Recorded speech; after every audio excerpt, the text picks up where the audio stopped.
ताज मिट जाते हैं, तख्त खामोश हो जाते हैं। बांधने मुझे तू आया है, जंजीर बड़ी क्या लाया है। गयासुद्दीन तुगलक ने वो निशानी बनाया, तुगलकाबाद।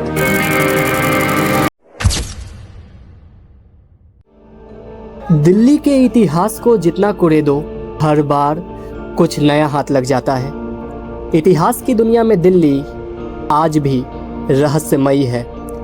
अरावली पहाड़ियों के पास पत्थरों से बना एक पुराना शहर आज भी खामोशी के साथ खड़ा है, तुगलकाबाद। तुगलकाबाद दिल्ली के उन्हीं 7 शहरों में से एक मशहूर शहर है जो इतिहास के पन्ने पलटने पर मजबूर कर देता है। एक वक्त था जब यहीं से दिल्ली की ताकत और सियासत लिखी जाती थी। खुले आसमान के नीचे खड़ा ये किला एक ऐसी कहानी सुनाता है जो वक्त के साथ तो दब गया पर कभी खत्म नहीं हुआ। तुगलकाबाद का सपना देखा था गयासुद्दीन तुगलक ने। गयासुद्दीन तुगलक पहले तो एक मामूली सा सैनिक था, लेकिन बाद में दिल्ली सल्तनत का सुल्तान बना। वो अपने राज्य में एक ऐसा किला बनाना चाहता था जो मजबूत भी हो और सुरक्षित भी। इसलिए उसने तुगलकाबाद को पहाड़ी इलाके पर बसाया ताकि कोई भी दुश्मन आसानी से अंदर ना आ सके।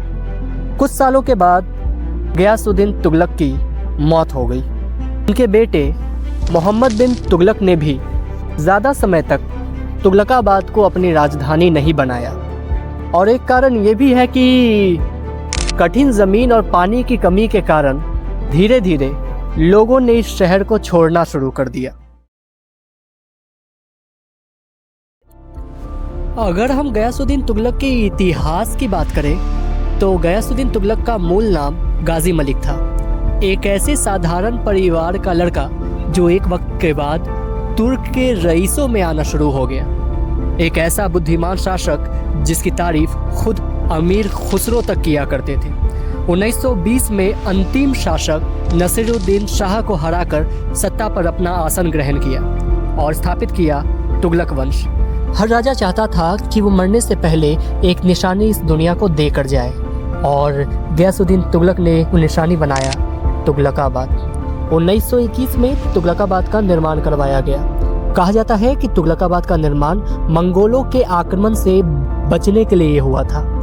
और एक बात ये भी कही जाती है कि इस किले के निर्माण से पहले एक भविष्यवाणी हुई थी। बात तब की है जब गयासुद्दीन तुगलक सुल्तान मुबारक खिलजी की सेवा में थे।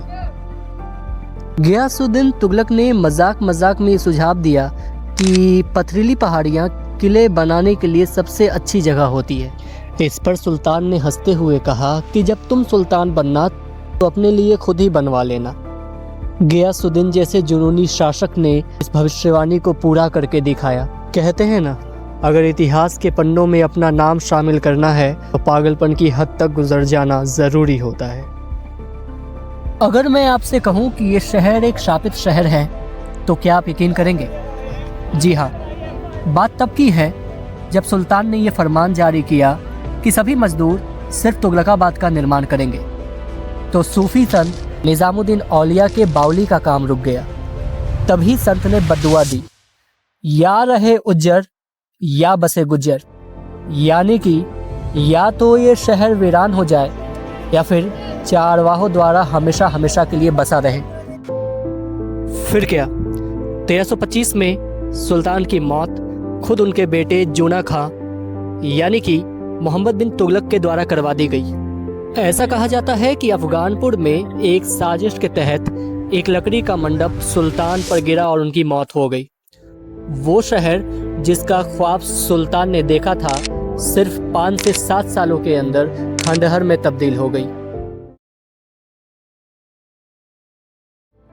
तुगलकाबाद कभी चमकना नहीं चाहता था, इसलिए यहाँ पर मार्बल की जगह पर लगा हुआ है ग्रे क्वार्ट्जाइट स्टोन, जो इस शहर को हैवी और डार्क लुक देता है। दीवारें यहाँ की मानो दोहराती हो रामधारी सिंह दिनकर की वो मशहूर पंक्ति, बांधने मुझे तू आया है, जंजीर बड़ी क्या लाया है। यहाँ की दीवारें झुकी हुई है। ये झुकाव कमजोरी नहीं, स्ट्रैटेजी है। तुगलकाबाद की दीवारें सुरक्षा नहीं देती बल्कि पलटकर वॉर भी करती है। पथरीली ज़मीन, कम बारिश, शहर के किनारे बसा एक आर्टिफिशियल लेक जो पानी भी देता था और दुश्मनों से फासला भी।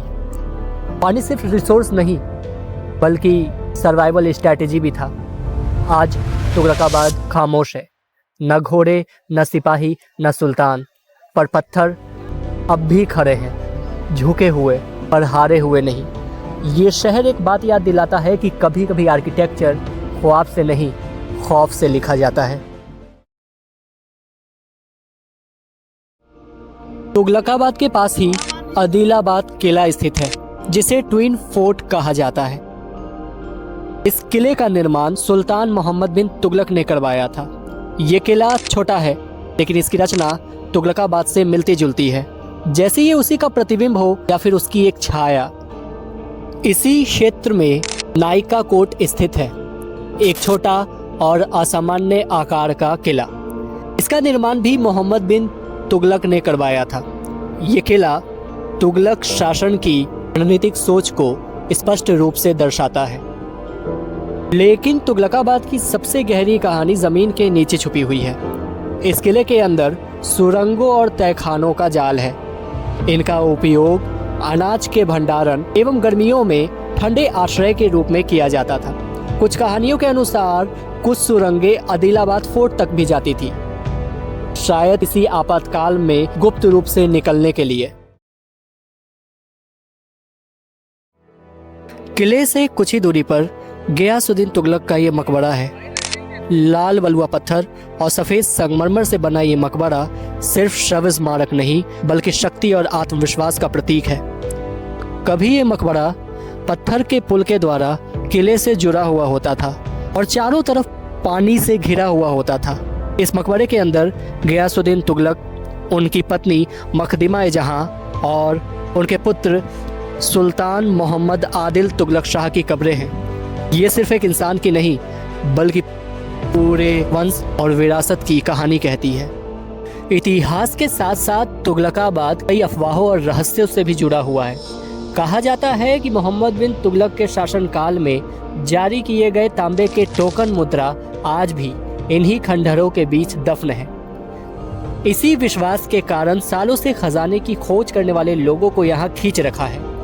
किले के सुरक्षा कर्मियों और स्थानीय लोगों का कहना है कि आज भी किले के कुछ हिस्सों में अजीब सी बेचैनी महसूस होती है। कुछ ऐसी मशहूर कहानियां भी हैं कि आज भी सुल्तान गियासुद्दीन तुगलक की आत्मा इन दीवारों के बीच भटकती है, अपनी टूटी हुई सल्तनत और अधूरे सपनों के साथ। ताज मिट जाते हैं, तख्त खामोश हो जाते हैं, और जो घमंड में जिया हो उसकी परछाई वक्त के साथ ज़रूर रह जाती है। आज तुगलकाबाद सिर्फ एक पुराना किला और खंडहर नहीं बल्कि एक संदेश है कि शक्ति और ताकत कितनी बड़ी ही क्यों ना हो, वक्त के सामने सब कमज़ोर पड़ जाती है।